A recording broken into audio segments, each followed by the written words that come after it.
Masad surasi Makka da nozil qilingan 5 oyatdan iborat. Masad puxta tola, do'zax olovi. Suraning nomi Tabbat deb ham ataladi. Unda payg'ambar alayhisalomning amakilaridan biri ashaddiy kofir Abu Lahab va uning betaffiq xotini Ummu Jammilning jazolanishlari, har ikki dunyodagi tortadigan azob uqubatlari haqida hikoya qilinadi.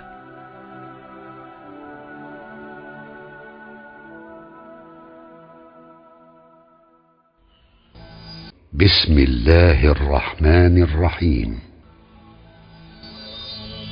Mehribon va rahimli Alloh nomi ila. Tabbat yada Abi Lahab wa tabb. Abu Lahabning qo'llari qurisin, halok bo'lsin. Halok bo'ldi ham. Ma aghna anhu maluhu wa ma kasab. Mol mulki va topgan tutgani boyliklari unga asqotmadi. Sayasla naran zat lahab. Yaqinda u alangali olovda kuyajak.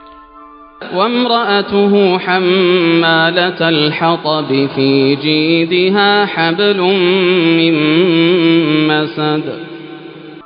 Shuningdek o'tin tashuvchi xotini ham, bo'ynida puxta eshilgan arqoni ham bo'lur.